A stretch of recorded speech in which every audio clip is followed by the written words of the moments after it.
ராமானுஜதயாபாத்திரம் ஞானவைராக்யபூஷணம்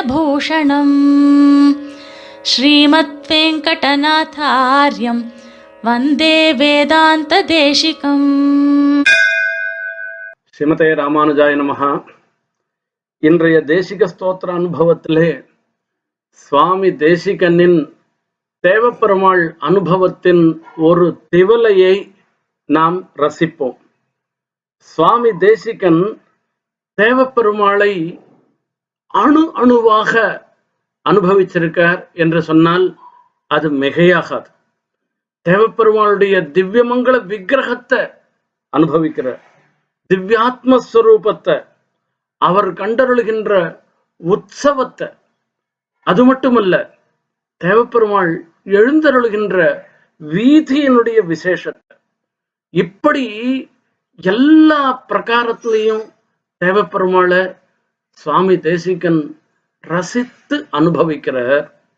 இதுக்கு ஒரு திருஷ்டாந்தம் சொல்லணும்னாக்க, கையில திரட்டி பால்ல வச்சுண்டு குழந்தைகள் துளி துளியா சாப்பிடுற மாதிரி அந்த தேவப்பெருமாளை அணு அணுவாக ரசிக்கிறார். ஒரு அம்சம் கூட விடாத ரசிக்கிறார். அந்த தேவப்பெருமாளுக்கு கைங்கரியம் பண்ற பாகவதால மங்களாசாசனம் பண்றார் சுவாமி தேசிகன். அதோட மாத்திரம் நிக்கல, இந்த கையில தேனோ அல்லது திரட்டிப்பால் போன்ற மதுர பதார்த்தமோ இருந்ததுன்னாக்க அது முழுசா சாப்பிட்ட பிற்பாடு அந்த வெறும் கைய கூட நம்ம நாக்கால ஒரு ருச்சிப்பமே.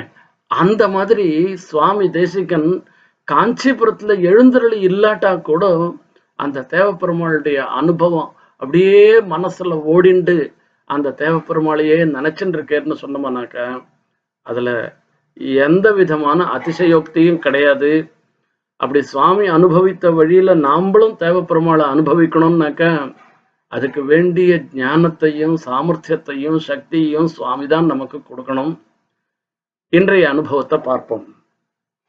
லக்ஷ்மி வித்யுல் லலித வபுஷம் தத்ர காருண்ய பூர்ணம் மாபைஷீஸ்த்வம் மரதகசிலாம் மேச்சகம் வீக்ஷ்ய மேகம் சுத்தைர்நித்யம் பரிசிதபதः த்வாத்ருஷைः தேவஹம்சைः ஹம்சீபூதः சகலு பவதாம் அன்பவாயாக்ரஜன்மா. ஹம்ச சந்தேசத்துல முதல் உச்சாசத்துல 33வது ஸ்லோகம் இந்த ஸ்லோகம். இந்த மாசி மாசமே விசேஷமான மாசம். இந்த மாசி மாசத்துல தேவப்பெருமாள் பல உற்சவங்களை கண்டருளுகின்றார். அந்த எல்லா உற்சவங்களுக்கும் சிகரமாக அமைந்திருப்பது தேவப்பெருமாள் கண்டருளும் தவனோத்சவம் என்பதே ஆகும். மாசி மகம் முடிந்த பிறகு அடுத்த 3 நாள் தொடர்ச்சியாக பெருமாளும் தாயாருமாக அந்த தாயார் தோட்டத்துல எழுந்தருளி பத்தி உலாத்தல் கண்டருளுகின்ற உற்சவம், சைத்தியோபச்சாரம் நடைபெறுகின்ற உற்சவம் தான் இந்த தவனோத்சவம். இந்த தவனோத்சவத்தை தான் சுவாமி தேசிகன் மங்களாசாசனம் பண்ணியிருக்கார். ஆச்சரியமான உற்சவம் இந்த உற்சவம். ராமர் ஹம்சத்தை சீதா பிராட்டியினிடம் தூது செல்ல செய்கிறார். வழியில இருக்கக்கூடிய விசேஷங்கள் எல்லாம் சொல்லிட்டு வர, இந்த வழியில சத்தியவர்த்தம் என்கிற க்ஷேத்திரம் வரும். அந்த க்ஷேத்திரத்துல எழுந்தருள் இருக்கிற தேவப்பெருமாளை நீ சேவிச்சுட்டு போனோம் என்பதாக ஹம்சத்துக்கு சொல்றார். அந்த தேவப்பெருமாள் எப்படி இருக்கார் என்று சொன்னார். அவர் நீலமேக சியாமலனாக எழுந்தருள் இருந்துருக்க. அதோட மாத்திரம் இல்ல, எப்ப பார்த்தாலும் தாயாருடைய கட்டாட்சம் பெருமாள் மேல விழுந்துட்டு இருக்கான். தினைத்தனையும் பிரியாத திருமகளுடைய கட்டாட்சத்தினால அந்த பார்வையினால இன்னும் கருப்பா ஆயிட்டேறான். அப்பேற்பட்ட அந்த தேவப்பெருமாளை நீ சேவிக்கணும் என்று சொல்ற. இதுல சுவாமி தேசிகன் ஒரு விஷயத்த சொல்ற. நாம சில சமயங்கள்ல இந்தந்த காரியங்களை நீ செய்யணும்னு சொல்லுவோம். அதே சமயத்துல இந்த காரியத்தை செய்யாத விட்டுடாதுன்னு ஒரு விஷயத்தையும் சொல்லுவோம். அந்த மாதிரி இந்த இடத்துல ஹம்சத்துக்கு சொல்லச்சே எந்த காரணத்தினாலேயான தேவப்பெருமாளையும் பெருந்தேவி தாயாரியுமாக இருக்கிற அந்த திவ்ய தம்பதிகளை சேவிக்காத விட்டுட போற, அதை மிஸ் பண்ணக்கூடாதுன்னு சொல்றாரு இந்த ஸ்லோகத்தினால. இங்க கவியாக போயிருக்கக்கூடியனால கவி மரபுலேருந்து மீறாமல் ஒரு விஷயத்த சொல்றார். ஹம்சங்களுக்கெல்லாம் மேகத்தை கண்டா பயமா, அதுவும் நீர் கொண்ட மேகம் விருஷ்டியுன்முகமாக இருக்கிற மேகத்தை பார்த்த உடனே ஹம்செல்லாம் ஒழிஞ்சுக்குமா. இவர் மேகமாக திகழ்கிறார் தேவப்பெருமாள். அவரை பார்த்து மேகம்னு பயந்துட்டு சேவிக்காத விட்டுற போற, நீ நினைக்கிற மாதிரி மேகம் இல்லை இவர். அததான் இந்த ஸ்லோகத்தினால தெரியப்படுத்துறார். லக்ஷ்மி வித்யுல் லலித வபுஷம் தத்ர காருண்ய பூர்ணம். இந்த மேகத்துக்கும் மழை கொடுக்கிற மேகத்துக்கும் வாசி இருக்கிறது, வித்தியாசம் இருந்துருக்கு. இந்த மேகம் எப்படிப்பட்ட மேகம்னா, மேகத்துக்கு சோபையே மின்னல்னாலதான். இங்க மின்னலா இருக்கிறவள் தாயார் மகாலட்சுமி, பெருந்தேவி தாயார். அந்த பெருந்தேவி தாயாரோட சேர்ந்து இருக்கிறதுனால தேவப்பெருமாளுக்கு ஒரு விசேஷமான ஒரு சோபை ஏற்படுறது. இந்த மேகத்தை நீ சேவிக்கணும். அது மாத்திரமல்ல, இன்னொரு விசேஷம் பார்க்கணும். தத்ர காருண்ய பூர்ணம். நீ பயப்படுற மேகத்துல நீர் நிரம்பி இருக்கும். ஆனா தேவப்பெருமாளாகிற மேகம் முழுமையாக கருணையை கொண்டதுதான்.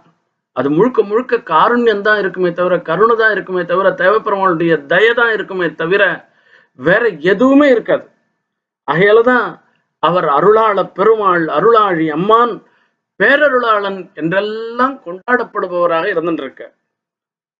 அது மட்டும் இல்ல, மேகங்களுக்கு வர்ணம், அதனுடைய கலர் அப்பப்போ மாறும். ஜலமில்லாத இருக்கச்சே வெளிர்த்து இருக்கும். மழைக்கு முன்பு பார்த்தோம்னா கண்ணங்கரையில்னு இருந்துட்டு இருக்கும். ஆனா இந்த தேவப்பெருமாளாகிற மேகம் எப்படி இருக்காரு தெரியுமா? மரக்கத்த கல்லு மாதிரி இருந்துட்டு இருக்காராம், பசுமையாக இருந்துட்டு இருக்க. ஆகையால நீ பயப்பட வேண்டிய அவசியம் இல்லை.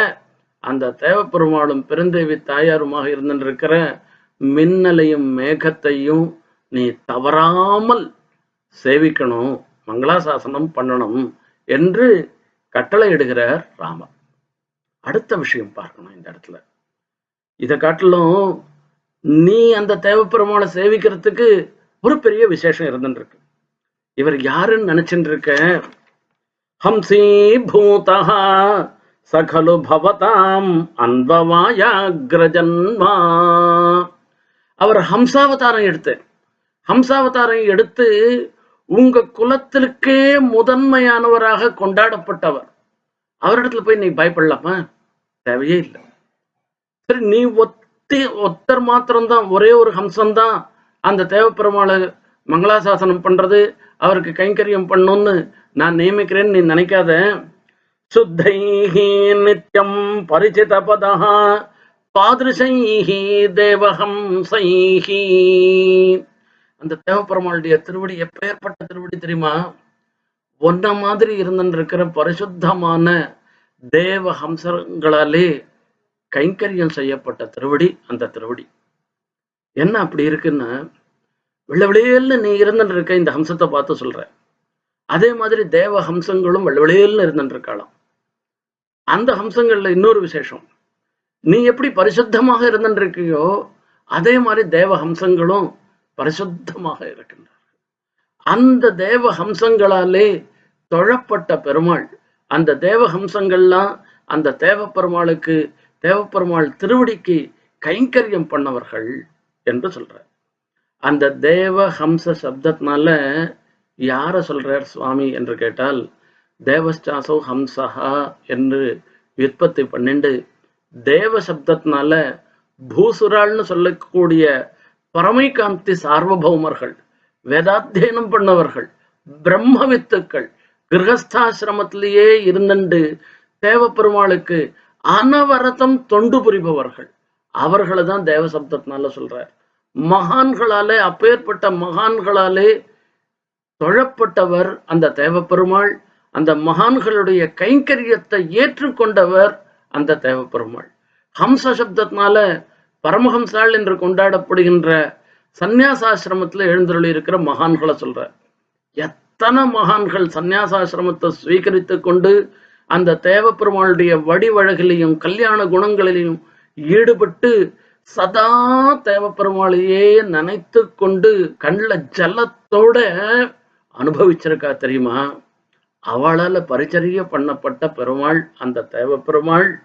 ஆகையால நீ தவறாமல் இந்த ஆச்சரியமான உற்சவம், இந்த தவனோத்சவத்துல தாயாரும் பெருமாளும் அந்த தோட்டத்துல பத்திவிழாத்தல் நடக்கச்சு நீ அந்த திவ்ய தம்பதிகளை சேவித்து ஒன்னால முடிந்த கைங்கரியத்தையும் பண்ணி உனக்கு ஒரு ஜன்ம சாபல்யத்தை நீ பெறணும் என்று ராமன் ஹம்சத்துக்கு கட்டளை இடுகிறார். இது ஹம்சத்துக்கு கட்டளையிடுவது என்கிற ஒரு துவாரத்தினால இது ஒரு வியாஜம். சுவாமி தேசிகன் நமக்கு தெரிவிக்கிறது என்னன்னா, நாம யாரும் இந்த தவனோத்சவத்தை தவற விடக்கூடாது.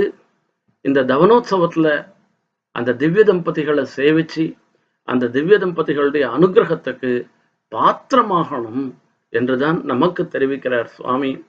அப்படியே நாமும் சேவித்து கிருதார்த்தராக வேணும் என்று பிரார்த்தித்துக் கொள்கிறேன். ஸ்ரீமதே நிகமாந்த மகாதேசிகாய நமஹ. கவிதார்க்கிக சிம்ஹாய கல்யாண குணசாலினே ஸ்ரீமதே வெங்கடேஷாய வேதாந்த குரவே நமஹ.